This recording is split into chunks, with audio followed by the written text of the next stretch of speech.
नमस्कार, पाठशाला की वीकेंड वाली एक्स्ट्रा क्लास में आप सभी का बहुत स्वागत। मैं हूं सुशांत सिन्हा। प्रधानमंत्री मोदी इस वक्त पश्चिम बंगाल और असम के 2 दिन के दौरे पर हैं, लेकिन उससे 24 घंटे पहले ब्रांड मोदी ने महाराष्ट्र में गर्दा उड़ाकर रख दी। बीएमसी चुनावों में बीजेपी की बंपर जीत, और एक बार फिर यह साबित हुआ कि बॉस हिंदू नहीं बटा। और यह कोई मामूली जीत नहीं है, क्योंकि 25 साल बाद मुंबई में बीजेपी का मेयर बन रहा है।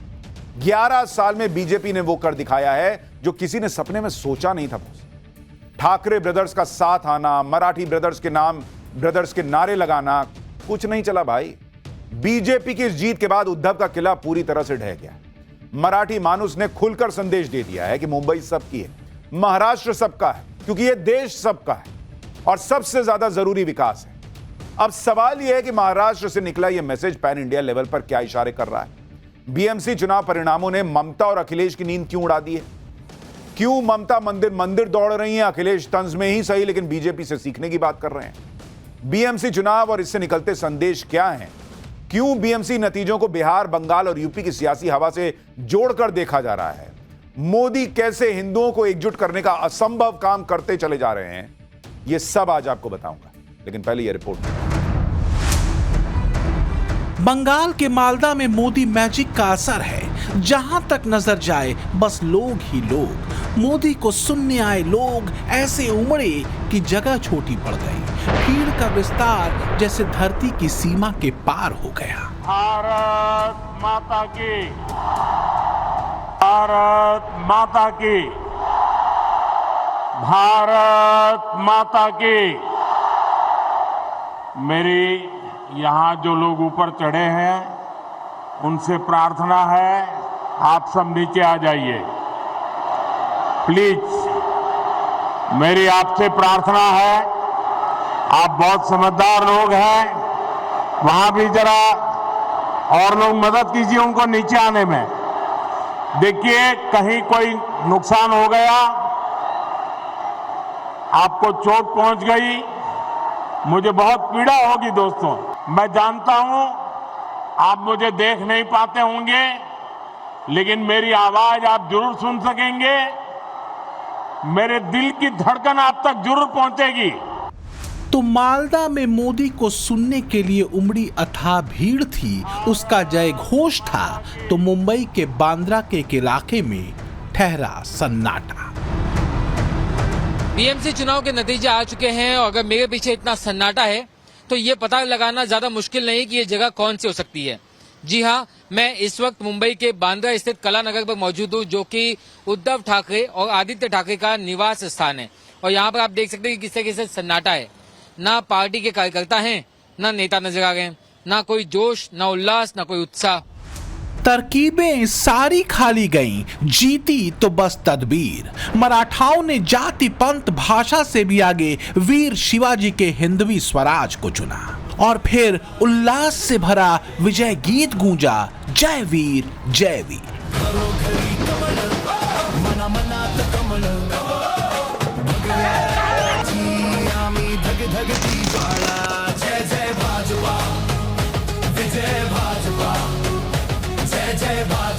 महाराष्ट्र की जनता का हमारे प्रधानमंत्री मोदी जी पर जो विश्वास है, उस विश्वास की यह विजय है। इस देश में और महाराष्ट्र में प्रधानमंत्री मोदी जी ने जो विकास और विश्वास की राजनीति शुरू की है, उसका यह विजय है। तो महाराष्ट्र के निकाय चुनावों के नतीजों ने क्या शिवाजी के हिंदवी स्वराज का जय घोष कर दिया है? देश में सांस्कृतिक राष्ट्रवाद की धारा को मुंबईकरों ने और मजबूत कर दिया है, क्योंकि लाख शातिरबाजी हुई हिंदुओं को बांटने की। हजार चालें चली गईं प्रांत भाषा के नाम पर अपना राजनीतिक हित साधने की। लेकिन महाराष्ट्र निकाय चुनावों में मराठी मानुस ने संदेश स्पष्ट दिया कि राष्ट्र से बढ़कर कुछ भी नहीं। बीएमसी चुनावों के नतीजों के बाद महाराष्ट्र के मुख्यमंत्री देवेंद्र फडणवीस ने कहा कि हमारी आत्मा हिंदुत्व है और हमें इस पर गर्व है। हिंदुत्व और विकास को अलग नहीं किया जा सकता। जो लोग हिंदुत्व को जीवन पद्धति मानते हैं, उन्होंने हमें समर्थन दिया। आगे भी सरकार का एजेंडा विकास ही रहेगा। बीएमसी चुनावों में बीजेपी के नेतृत्व वाले महायुति की बम्पर जीत ऐतिहासिक है, क्योंकि 25 साल बाद मुंबई को बीजेपी का मेयर मिलेगा। बीएमसी के नतीजों ने क्या कोई आहट, कोई संकेत आने वाले समय में कुछ राज्यों में होने वाले चुनावों को लेकर भी दिए हैं? क्योंकि इसमें कोई शक नहीं कि बीएमसी चुनाव थे तो लोकल, लेकिन मुहर ब्रांड मोदी पर ही लगी है। कल ही महाराष्ट्र में शहरी निकायों के चुनाव नतीजे आए हैं। इसमें बीजेपी को ऐतिहासिक जीत प्राप्त हुई है। खास तौर पर महाराष्ट्र की राजधानी और दुनिया के सबसे बड़े नगर निगमों में से एक बीएमसी में, मुंबई में पहली बार बीजेपी को रिकॉर्ड विजय मिली है। ये दिखाता है कि देश का वोटर, देश की जेन जी बीजेपी के विकास मॉडल पर कितना ज्यादा भरोसा करती है। तो क्या महाराष्ट्र के शहरी निकाय चुनावों और खासकर बीएमसी में बीजेपी को मिली बम्पर जीत ने संदेश पैन इंडिया लेवल और खासकर इस साल बंगाल और अगले साल यूपी में होने वाले चुनावों को लेकर भी दिए हैं? बीजेपी के मुताबिक बीएमसी चुनावों में हिंदू बटा नहीं, विकास मॉडल पर मुहर लगाई। उद्धव राज की भाषा प्रांत वाली लकीर भी वोटर को बांटने में नाकाम रही और सेक्युलरिज्म के नाम पर तुष्टीकरण के खेल को भी जनता ने नकार दिया। लेकिन एक्सपर्ट कहते हैं कि बड़ा झटका ठाकरे ब्रदर्स के राजनीतिक भविष्य को मिला है।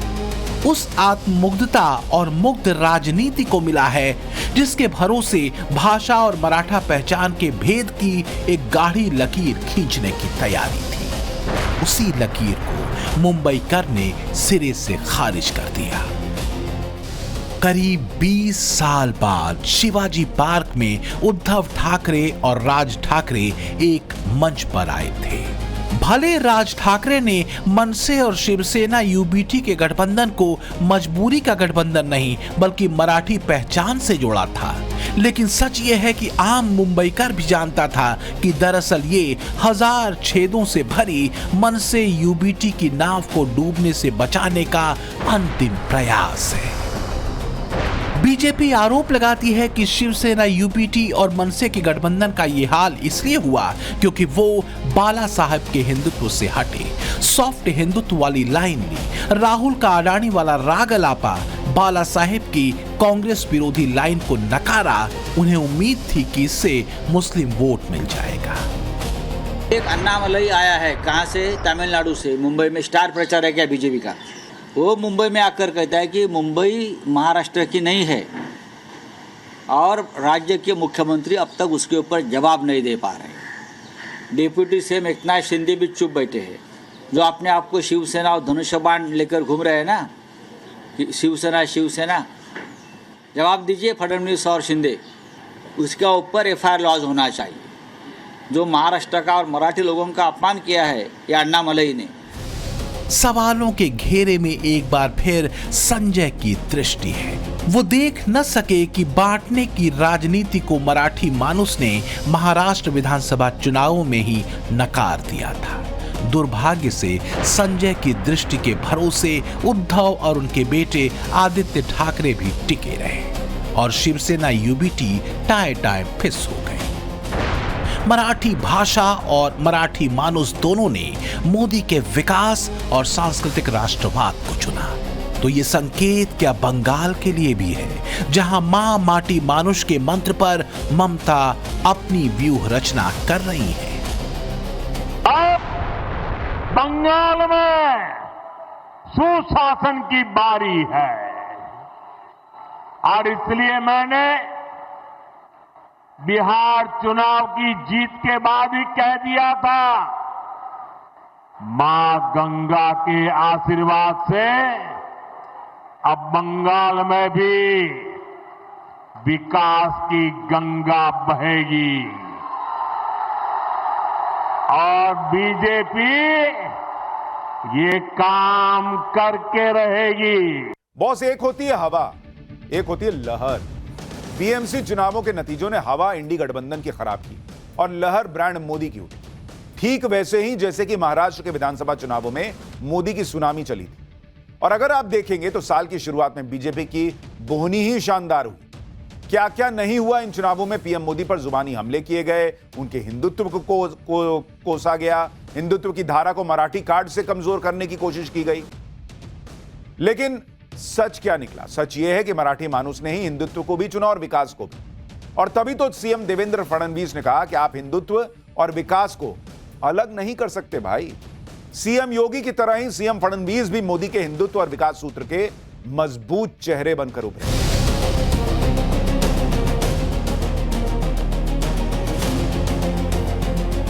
मैं जब 2014 में काशी गया तो नामांकन के बाद कि उस समय मैंने कहा था कि मां गंगा ने मुझे बुलाया है। आज मुझे लगता है कि मां गंगा ने मुझे गोद लिया है। ब्रांड मोदी का सम्मोहन अखंडित इसलिए भी है क्योंकि उनकी राजनीतिक धारा सांस्कृतिक चेतना और विकास दोनों को साथ लिए चलती है, जिसमें भाषा या प्रांत का भेद नहीं बल्कि भारतीयता का भाव, राष्ट्र धर्म की भावुक भावना है। मोदी संकल्प लेते हैं तो पूरा करते हैं, ये देश ने देखा है और आजमाया भी है।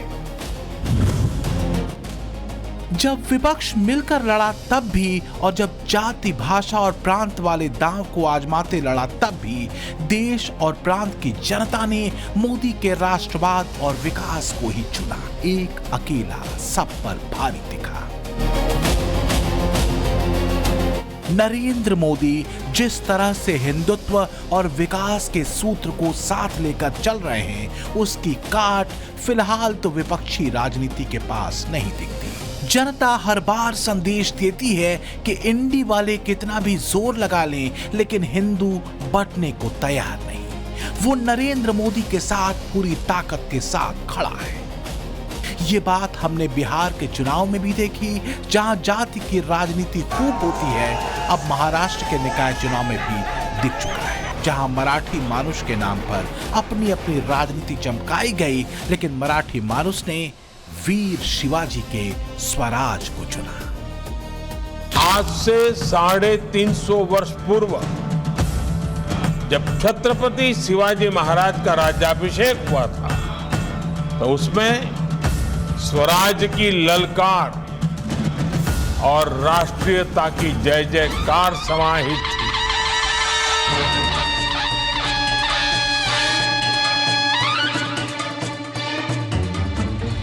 उन्होंने हमेशा भारत की एकता और अखंडता को सर्वोपरि रखा। आज एक भारत श्रेष्ठ भारत के विजन में छत्रपति शिवाजी महाराज के विचारों का ही प्रतिबिंब देखा जा सकता है। उद्धव का किला ध्वस्त हो चुका है। मराठा भूमि ने शिवाजी राजे के स्वराज को चुना। तो अब बारी क्या बंगाल की है? ममता दीदी के लिए वंदे मातरम का उद्घोष करने वाली पुण्य भूमि की है। ममता दीदी के लिए कई खबरें और कई सूचकांक हैं जो चिंता बढ़ाने वाले हैं।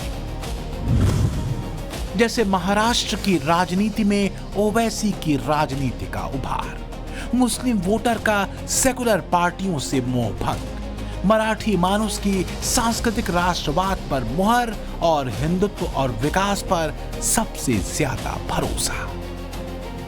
अगर किसी समुदाय की पॉलिटिकल एजेंसी नहीं है तो मुसलमानों की नहीं है, और हम सिर्फ वोटर बनकर रह गए। अगर आप सिर्फ वोटर बनकर रहेंगे तो घर पे बुलडोजर चलेगा। अगर आप सिर्फ वोटर बनकर रहेंगे तो नौजवान बच्चों को झूठे इल्जाम में जेल में डाल दिया जाएगा। जिस दिन आप अपनी पॉलिटिकल एजेंसी को बनाएंगे, जिस दिन आप शहरी बनेंगे, हुकूक आपको मिलना शुरू हो जाएंगे।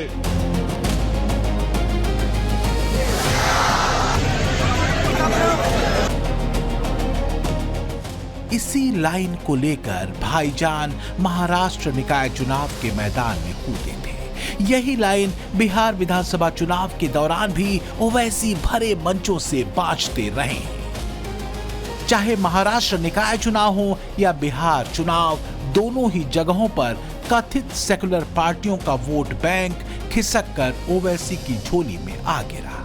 हाल ये हुआ कि महाराष्ट्र निकाय चुनावों में वहां की दो क्षेत्रीय पार्टियों राज ठाकरे की MNS और शरद पवार की NCR SP से भी बेहतर प्रदर्शन AIMIM ने किया। AIMIM ने कुल 126 सीटें जीती। इसमें संभाजी नगर में 33, मालेगांव में 21, नांदेड़ में 14, अमरावती में 12, धुले में 8, मुंबई में 8, नागपुर में 6 सीटें AIMIM ने जीती। आंकड़ों का इशारा बंगाल में ममता और यूपी में अखिलेश के लिए है। क्या ओवैसी से हाथ मिलाना दोनों की मजबूरी बन जाएगी? क्योंकि अगर ऐसा नहीं हुआ तो बिहार का गणित भी ज्यादा पुराना तो नहीं है। पश्चिम बंगाल में इसी साल चुनाव होने और यूपी में अगले साल इंडी गठबंधन का बिहार विधानसभा चुनावों वाला दर्द अभी कम हुआ ही था कि BMC हो गया। इंडी गठबंधन का दर्द दो तरफा है, एक मोदी है और दूसरी तरफ ओवैसी। मोदी हिंदुओं को टूटने नहीं दे रहे, ओवैसी मुसलमानों का वोट बटोरे जा रहे हैं। भाई ओवैसी जहां उतर रहे हैं वहां मुस्लिम वोटों को तेजी से समेट ले रहे हैं। बिहार चुनावों के बाद महाराष्ट्र नगर निगम चुनाव में भी यही हुआ। AIMIM ने अपनी परफॉर्मेंस से ममता और अखिलेश के लिए खतरे की घंटी तो बजा ही दी, तो बंगाल में दीदी का क्या होगा फिर? अखिलेश यादव के लिए 2027 का मैदान भारी तो नहीं पड़ जाएगा, क्योंकि खुद को मुस्लिम वोटों का इकलौता वारिस बताने वाले ओवैसी कतई फायर है भाई ममता और अखिलेश पर।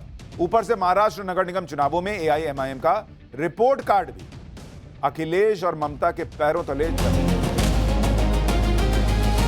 क्या ममता दीदी को भी यह अंदाजा होना शुरू हो चुका है कि अब लंबे समय तक मुस्लिम वोट बैंक को अपने पाले में नहीं रखा जा सकता? क्या यही वजह है कि दीदी अब महादेव और महाकाल को याद कर रही हैं?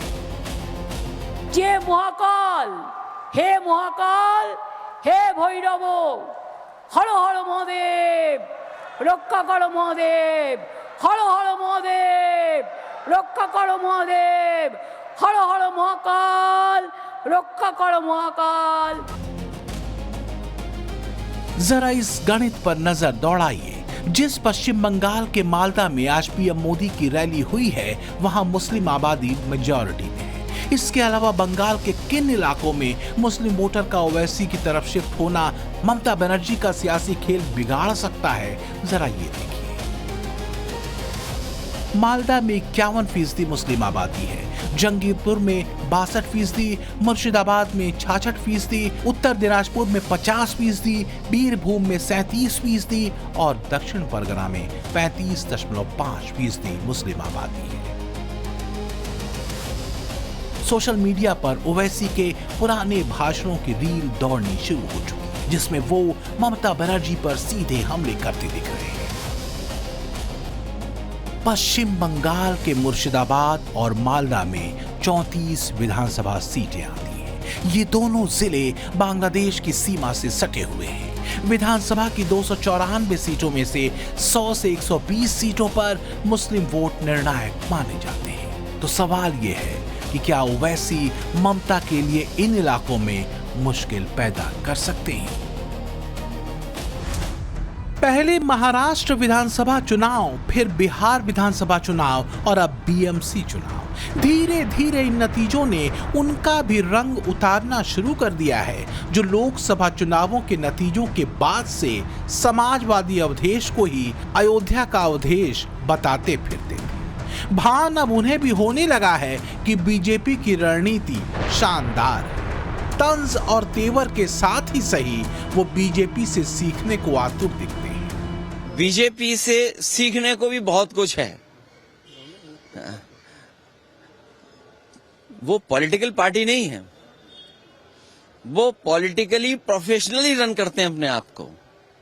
और जो नया जमाना है डाटा चोरी का, कभी सोचा था आपने 5 साल पहले, 3 साल पहले कि इलेक्शन होने जा रहा हो, कोई पॉलिटिकल पार्टी अपनी एजेंसियां लगाए और डाटा चोरी करने के लिए जाएं, तो ये नए तरह की चीजें हैं। प्रोफेशनल पॉलिटिक्स करती है बीजेपी। बीजेपी प्रोफेशनल गिनती करके डेटा पे एक एक बिंदी बैठा करके तब फैसला लेते हैं। इसलिए जिसको हराना है बीजेपी को, उसको उसी तरीके से तैयारी करनी पड़ेगी। खीज से ज्यादा गहरी चीज होती है चिंता। अखिलेश चिंता में है। मोदी उनके जाति वाले दांव को सांस्कृतिक राष्ट्रवाद से समेट देते हैं और जिस वोट बैंक के भरोसे उनकी सत्ता 2017 से पहले तक आती रही, वो वोट बैंक भी अब हैदराबादी भाईजान पर कुर्बान हुआ जा रहा है। अब देखिए कि यूपी में 20% मुस्लिम वोटर हैं जो 143 सीटों पर असरदार हैं। 70 सीटों पर मुस्लिम आबादी 20 से 30% है, 73 सीटों पर 30%। लोकसभा चुनाव में ये वोट बैंक एक तरफा समाजवादी पार्टी के खाते में गिरा था, लेकिन इस बार ओवैसी फैक्टर बड़ा विकट है। दुर्भाग्य से आज भी हमारे देश में वो ताकतें मौजूद है, पूरी तरह सक्रिय है, जिन्होंने सोमनाथ पुनर्निर्माण का विरोध किया। हमें एक रहना है, एकजुट रहना है, ऐसी हर ताकत को हराना है जो हमें बांटने की साजिश से रच रही है। महाराष्ट्र में देवा भाऊ और यूपी में योगी मोदी के हिंदुत्व और विकास मंत्र की सिद्धि के वो चेहरे साबित हुए हैं जो तमाम जातीय राजनीति के बाद भी हिंदू वोटों को बंटने से बचाने में कामयाब रहे। दोनों ने मोदी के मंत्र को बखूबी जमीन पर उतारा है और उसे सिद्ध किया है। देवेंद्र फडणवीस के लिए चुनौती महाराष्ट्र में बड़ी थी, लेकिन वो धुरंधर बनकर उभरे। शिवसेना उद्धव और उनके राजनीतिक सलाहकार माने जाने वाले संजय उनके निशाने पर रहे। मैंने इनको एक्सपोज किया। मैंने कहा देखो, कोई बोलता है उत्तर भारतीय महापौर, वो भी मीरा महेंद्र में, तो आप टूट पड़ते हो। आपको उत्तर भारतीय नहीं चलते, आपको बुरखे वाले चाहिए। इसलिए मैंने कहा कि जो मुंबई का मेयर है ये महायुति का बनेगा, मुंबई का मेयर हिंदू बनेगा और मुंबई का मेयर ये मराठी बनेगा। मोदी का हिंदुत्व राष्ट्र चेतना और राष्ट्र गौरव से भरा है। ये कोई धार्मिक बाउंड्री नहीं है, एक संस्कृति है, उसका विराट दर्शन है। एक बात तो ब्रांड मोदी की राजनीति ने समझा ही दी है कि देश की बहुसंख्यक आबादी की संस्कृति, पहचान और प्राचीनता को इग्नोर करने वालों को जनता इग्नोर कर देगी। हमारी अमृत पीढ़ी विकसित भारत के निर्माण के लिए कितनी संकल्पित है, इससे ये भी स्पष्ट होता है कि भारत में जैन जी का मिजाज क्या है।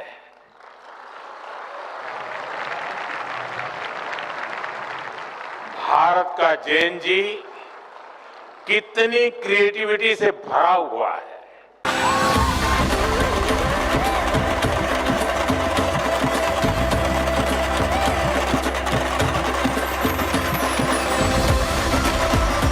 देश का जेंजी बदलाव की तस्वीरें देख रहा है। धर्म जाति की राजनीति से आगे वो देश को रखता है। बीते एक दशक में मोदी ने जिस सांस्कृतिक डोर को देश के युवाओं को सौंपा है वो अब छूटने वाली नहीं। तो क्या बीएमसी से निकला संदेश बंगाल में गूंजेगा? समय की कसौटी पर कई प्रश्नों के जवाब कसे जाने अभी बाकी है।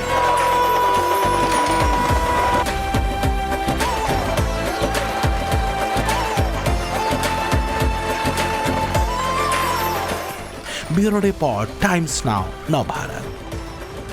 पाठशाला की एक्स्ट्रा क्लास में अब नेक्स्ट चैप्टर। मोदी के नेतृत्व में बीजेपी नए नए कीर्तिमान गढ़ रही है, तो वहीं हमारी भारतीय सेना नए नए हथियार लॉन्च कर रही है, दुश्मनों को कड़ा और बड़ा संदेश दे रही। पाकिस्तान में इसको लेकर गजब की कमेंट्री चल रही।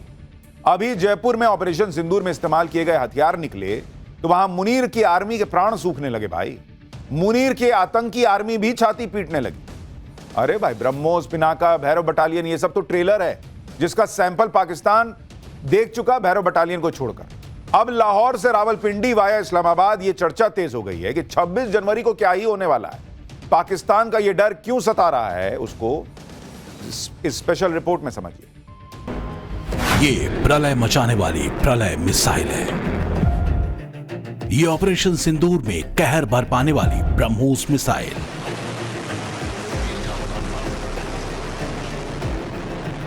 ये ताकतवर पिनाका रॉकेट है और ये तेजी से वार करने वाला स्मर्च रॉकेट।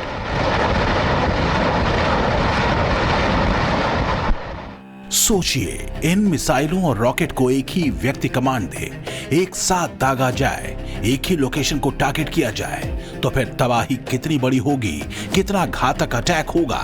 फिर सामने पाकिस्तान हो या चीन, पल भर में कयामत बनकर टूटेंगे हिंदुस्तान के ये हथियार।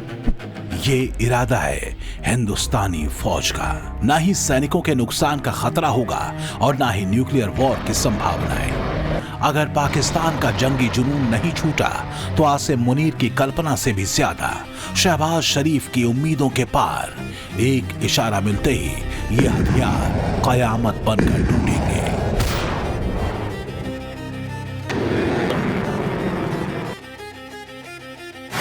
हिंदुस्तान ने उस ओर कदम बढ़ा दिए हैं जिनकी बदौलत रावलपिंडी का बेस हो या कराची का पोर्ट, लाहौर का एयरबेस हो या फिर इस्लामाबाद का अड्डा ही क्यों ना हो, इन सारे ठिकानों को भारत ध्वस्त कर सकेगा और मुनीर की फौज को जवाब का मौका भी नहीं मिलेगा। तो क्या मिसाइल फोर्स की हमें जरूरत है? जवाब है हां। आज आप देखेंगे रॉकेट और मिसाइल दोनों एक दूसरे में शामिल हो गए हैं, क्योंकि अगर हमें इंपैक्ट में पहुंचाना है तो रॉकेट भी पहुंचा सकता है, मिसाइल भी पहुंचा सकता है। इसीलिए हमसे अगर आप पूछिए तो हम रॉकेट मिसाइल फोर्स की तरफ देख रहे हैं। रॉकेट और मिसाइल यानी रॉकेट मिसाइल फोर्स, यही है आसिम मुनीर की साजिशों को रोकने का सटीक जवाब। आसान शब्दों में कहें तो रॉकेट मिसाइल फोर्स भारतीय सेना की ऐसी स्पेशल यूनिट होगी जिसके पास मिसाइलों और रॉकेट को लॉन्च करने का जिम्मा होगा और फिर लंबी दूरी तक डीप स्ट्राइक आसानी से मुमकिन हो सकेगी। मौजूदा वक्त में मिसाइलों का जखीरा भारत की तीनों सेनाओं के पास है। ऐसे में जब इन्हें लॉन्च करने की जरूरत पड़ती है तो तीनों ही सेनाएं इन्हें अपनी अपनी जरूरत के हिसाब से अलग अलग समय पर लॉन्च करती हैं और इसका इस्तेमाल करती हैं। जो मिसाइल थल सेना के पास में है उसका एक्सेस वायु सेना को नहीं दिया जा सकता है और ना ही नेवी कमांड को ये ऑर्डर होते हैं कि वो वायु सेना की जो मिसाइल्स हैं उनको ऑर्डर देकर चला सके, यानी कि कोई भी आर्मी जो है वो एक दूसरे के मामलों में इंटरफेयर नहीं कर सकती है। यही नियम रॉकेट सिस्टम पर लागू होता है। थल सेना के पास जितने भी रॉकेट हैं उनके संचालन की परमिशन थल सेना के पास है, मगर रॉकेट मिसाइल फोर्स के बाद इसमें बदलाव हो सकेगा। एक तरह से कहें तो एक ही जगह पर बैठकर मिसाइल और रॉकेट एक साथ दागने की व्यवस्था होगी।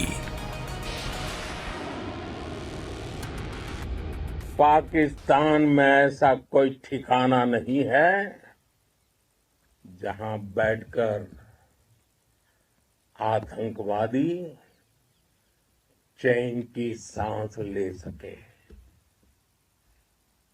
हम घर में घुसकर मारेंगे और बचने का एक मौका तक नहीं देंगे।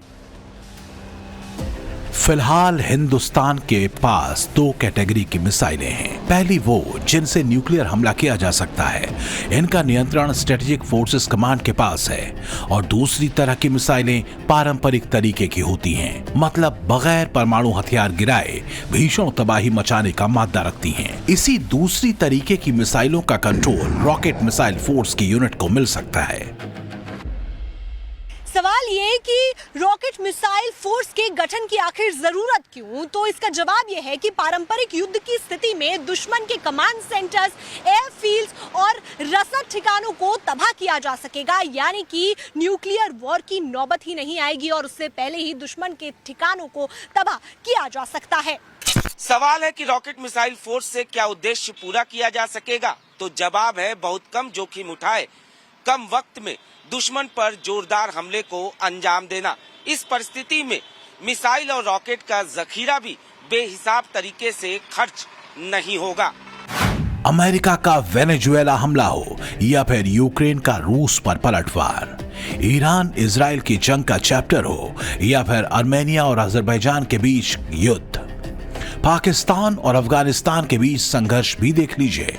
इन टकरावों में एक बात कॉमन नजर आई और वो है सभी देशों ने मिसाइल और रॉकेट्स का बखूबी इस्तेमाल किया। मॉडर्न वॉरफेयर में ड्रोन के बाद यही हथियार कारगर भी नजर आ रहे हैं। इसकी बदौलत सेना को स्मार्ट तरीके से सोचने, दुश्मन की रणनीति को विफल करने और गहराई तक मार करने में रणनीतिक रूप से मदद मिलेगी। हालांकि यह तय करना बाकी है कि मिसाइल रॉकेट फोर्स की पावर सीडीएस के पास होगी या आर्मी चीफ के हाथ में। हमारे पास में भी जो है वो रॉकेट मिसाइल जो है वो होना चाहिए कमांड, तो उसके अंतर्गत तैयारी तो आर्मी में चलती रहेंगी, लेकिन आने वाले टाइम में इन फ्यूचर जिस प्रकार से हमारा एयरफोर्स, नेवी और आर्मी का जो चाहे क्रूज मिसाइल्स हैं, लॉन्ग रेंज की एयरफोर्स की मिसाइल्स है या आर्मी के पास में भी जो अपने मिसाइल्स है, पिनाका है, इन सब का एक सेंट्रल कमांड में इंटीग्रेशन होना जो कि सीडीएस के नीचे पॉसिबल है, ये दर्शाता है कि सीडीएस की महत्वता इसमें बढ़ जाएगी। जिस तरह पाकिस्तान और चीन की साजिशें लगातार बढ़ती जा रही हैं, उस हिसाब से भारत के लिए सुरक्षा और शक्ति का संतुलन बनाए रखना बेहद जरूरी हो गया है। और जिस तरह चीन नॉनस्टॉप पाकिस्तान को हथियार सप्लाई कर रहा है, उसने भारत के मिसाइल रॉकेट फोर्स वाले विश्वास को प्रबल कर दिया। रॉकेट मिसाइल फोर्स की डिमांड लंबे समय से की जा रही थी, लेकिन ऑपरेशन सिंदूर के वक्त ये महसूस किया गया कि रॉकेट और मिसाइल के अलग अलग संचालन में आने वाले ब्रेकर्स को दूर करना ही होगा। इसके बाद लंबे समय तक मंथन किया गया और फिर ये बड़ा स्टेप उठाया गया।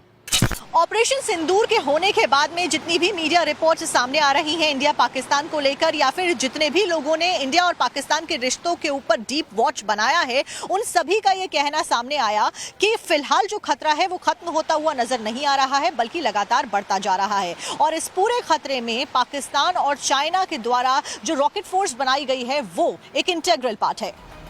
पाकिस्तान ने अगस्त 2025 में आर्मी रॉकेट फोर्स कमांड यानी ARFC का गठन किया। चीन ने people's liberation army rocket force यानी PLARF को 2016 में बनाया था। पाकिस्तान ने अपनी नॉन न्यूक्लियर मिसाइल और रॉकेट्स को एक साथ लाने पर जोर दिया, जबकि चीन ने परमाणु हथियारों से लेकर गैर न्यूक मिसाइलों को इनसे लैस किया। पाकिस्तान के पास फतह सीरीज के मिसाइल गजनवी और शाहीन इसका मुख्य हिस्सा हैं, जबकि चीन की आर्मी रॉकेट फोर्स के पास 600 परमाणु वॉरहेड और अनगिनत मिसाइलें हैं। माना जा रहा है कि हिंदुस्तान की रॉकेट मिसाइल फोर्स पाकिस्तान से ज्यादा एडवांस और चीन की तरह घातक नजर आने वाली है। पाकिस्तान की आर्मी रॉकेट फोर्स कमांड का मकसद ही भारत से पश्चिमी मोर्चे पर टक्कर लेना है, मगर क्या वो इसमें सफल हो पाएगा? क्या मुनीर के मंसूबे मुकाम तक पहुंच पाएंगे? इन्हें डिकोड करें तो फिलहाल नामुमकिन ही दिखता है, क्योंकि हिंदुस्तान की मिसाइल रॉकेट फोर्स में जिन हथियारों को तवज्जो दी जा रही है उनके नाम हैं ब्रह्मोस, प्रलय और पिनाका। इस स्पेशल यूनिट की रीढ़ होगी प्रलय मिसाइल, जो 150 किलोमीटर से लेकर 500 किलोमीटर तक अटैक कर सकती है। इसे airbase, radar station, command centre जैसे अहम ठिकाने तबाह करने के लिए बनाया गया है। दुनिया की सबसे तेज क्रूज मिसाइल ब्रह्मोस की रेंज 290 से 450 किलोमीटर है। समंदर, हवा और जमीन से इसे लॉन्च किया जा सकता है। इसके आगे कोई भी ठिकाना बच नहीं सकता। जबकि पिनाका रॉकेट सिस्टम की मारक क्षमता 120 किलोमीटर हो चुकी है। इंडियन आर्मी डिमांड कर रही है कि उसके पास 2200 एयर लॉन्च बैलिस्टिक मिसाइलें मुहैया कराई जाए, ताकि हिंदुस्तान की तरफ आंख उठाने की जुर्रत पाकिस्तान न कर सके।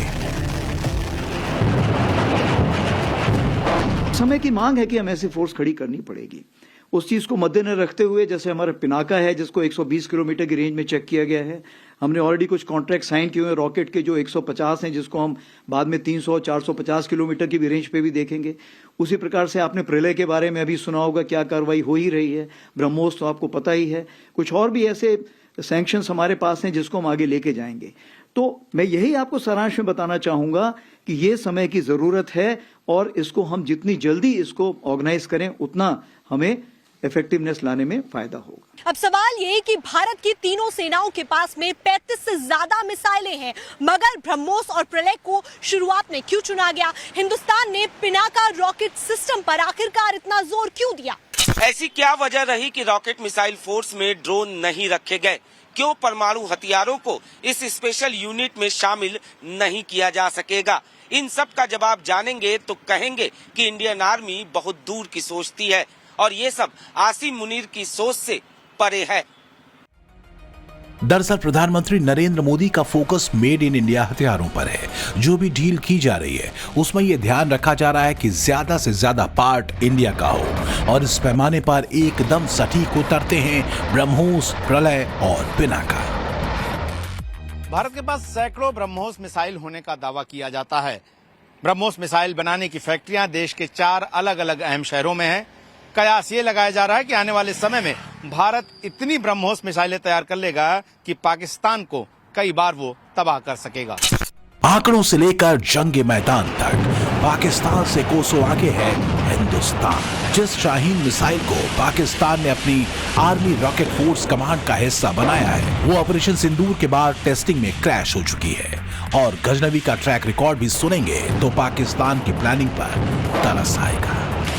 10 बार से ज्यादा फेल हो चुकी है पाकिस्तान की ये मिसाइल और वो भी चंद किलोमीटर की दूरी पर ही। और फिर फतह रॉकेट भी ऑपरेशन सिंदूर के दौरान दागा गया जो कि एक खेत में पड़ा मिला। मेरी समझ से जो integrated tri service rocket force है उसकी command chief of the defence staff को दी जानी चाहिए। कारण ये कि पिनाका हो या प्रलय हो या दूसरी तरफ ब्रह्मोस मिसाइल हो या तीसरी तरफ विक्रमादित्य एयरक्राफ्ट कैरियर हो, इन सब की ज्वाइंट कमांड एक व्यक्ति के हाथ में है, वो है सीडीएस। दूसरी बात, जो सीडीएस है he is an adviser to the national command authority. एक तरफ हिंदुस्तान है जिसकी मिसाइलों के बारे में कहा जाता है कि अगले 1 दशक में भी पाकिस्तान इनका तोड़ नहीं निकाल पाएगा और दूसरी तरफ पाकिस्तान का मिसाइल प्रोग्राम दूसरे देशों से कॉपी किया गया है जिस पर कोई भरोसा नहीं करता। ऐसे में अंदाजा लगाया जा सकता है आमने सामने की जंग में दोनों देशों के स्पेशल यूनिट में कौन बाजी मारेगा, भारत की रॉकेट मिसाइल फोर्स या पाकिस्तान की आर्मी रॉकेट फोर्स कमांड। हर किसी का जवाब होगा हिंदुस्तान और इसका ट्रेलर इंडियन एयरफोर्स दिखा चुकी है। Bureau report, times now, Navbharat.